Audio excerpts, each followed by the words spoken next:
Pressure is everywhere at work, at home, in relationships, and in unexpected life events. It's a constant part of being human.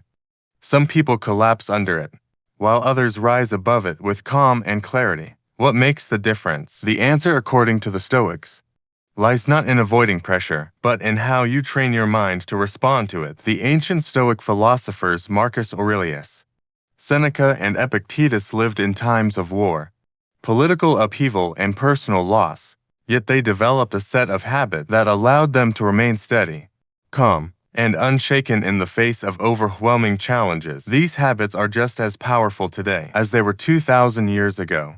In this lesson, we'll explore 7 Stoic habits that will help you stay under pressure, so that no matter what storms life sends your way, you can hold your ground with strength and inner peace. The first habit is to focus only on what you can control. Epictetus began his handbook with one of the most profound truths ever written: some things are up to us and some things are not. This simple distinction is the foundation of Stoic calmness. When pressure builds, our first instinct is often to panic, because we're trying to control everything. We want people to like us, circumstances to favor us, and outcomes to bend to our will. But most of that is outside our control. What's inside our control is always smaller, but infinitely more powerful: our thoughts, our choices, and our actions. Imagine you're preparing to give an important presentation. At work, you can't control whether your boss is in a bad mood that day. You can't control whether the technology will fail, or if someone in the audience will roll their eyes. But you can control your preparation, your attitude, and the way you deliver your words. If you focus on what's yours and let go of the rest, pressure transforms into focus. Anxiety fades into clarity. Calm begins when you stop wasting energy on what you cannot change. The second habit is to practice negative visualization. Seneca once wrote, "He robs present ills of their power, who has perceived their coming beforehand." This practice is called premeditatio malorum, the premeditation of evils. Instead of being surprised by hardship, the Stoics prepared their minds by imagining it ahead of time. They would picture loss, failure, illness, or even death, not to depress themselves, but to make themselves resilient. When life threw real challenges at them, they were already prepared. Pressure feels most unbearable when it shocks us. The job loss we never considered, the breakup we never imagined, the failure we thought could never happen. But if you've already rehearsed these possibilities, in your mind, you won't be paralyzed when they arrive. Before a big day, pause and ask yourself, what's the worst that could happen? Imagine it fully, then remind yourself that you could endure it. Suddenly, the actual challenge seems smaller. More manageable. Pressure turns into practice. The third habit is to reframe obstacles as opportunities. Marcus Aurelius gave us one of the most powerful Stoic insights: the impediment to action advances action. What stands in the way becomes the way to the Stoic. Every obstacle is not a roadblock, but a teacher. Pressured doesn't have to crush you. It can shape you. Lose your job. It's a chance to reinvent your career. Face rejection in love. It's an opportunity to grow in patience and self-respect. Feel overwhelmed by deadlines. It's training in discipline and prioritization. When you adopt this mindset, pressure becomes a forge. It doesn't weaken you. It hardens you into something stronger. The next time you face a setback, instead of asking why me, ask, what is this teaching me? That single question transforms frustration into growth. The fourth habit is to use the power of pause. Seneca offered this advice: the greatest remedy for anger is delay. This applies not only to anger, but to every reaction under pressure. When stress is high, our first instinct is often to react quickly, emotionally, sometimes recklessly.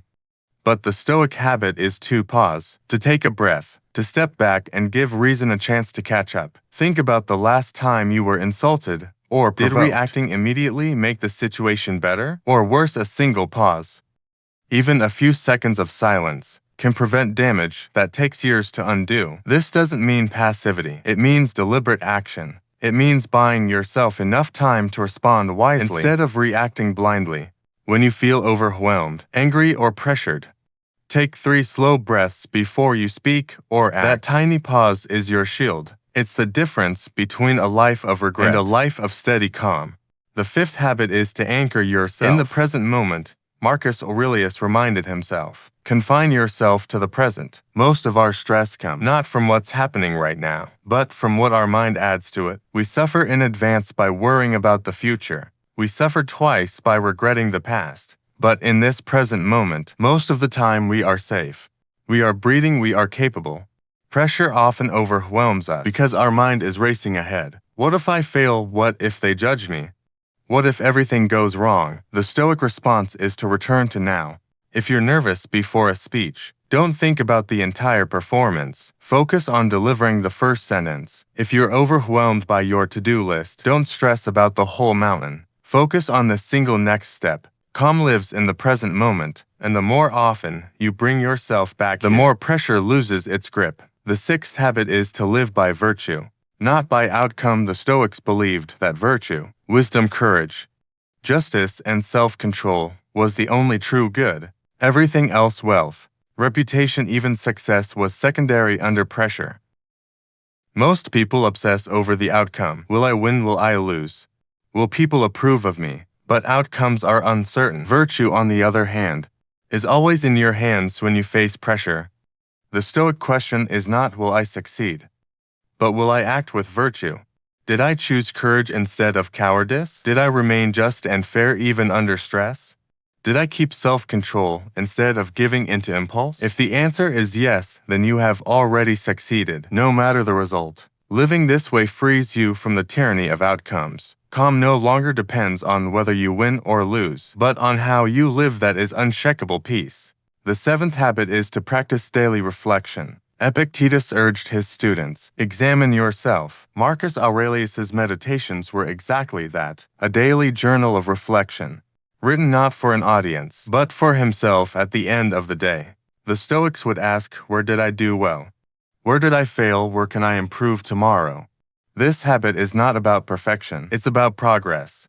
Reflection allows you to learn from pressure instead of being crushed by it. It builds resilience over time, so that each day you become a little steadier, a little calmer, a little stronger.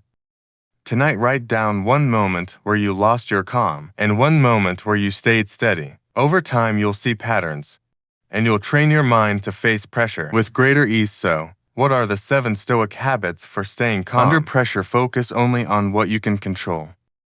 Practice negative visualization. Reframe obstacles as opportunities. Use the power of pause. Anchor yourself in the present moment. Live by virtue, not by outcome. And practice daily reflection. Pressure will never disappear from life, but by practicing these habits, you'll change how you relate to it. Instead of being crushed, you'll be strengthened. Instead of panicking, you'll stay calm. Instead of losing yourself, you'll find clarity. Marcus Aurelius, who ruled the Roman Empire during plague and war, wrote, "You have power over your mind, not outside events. Realize this and you will find strength." That's the ultimate Stoic formula. Calm comes not from the world, but from within you. If this lesson brought you value, give it a like. It really helps more people discover Stoic wisdom. Subscribe for weekly lessons that turn ancient philosophy into modern tools for life. And share in the comments, which Stoic habit will you start practicing today?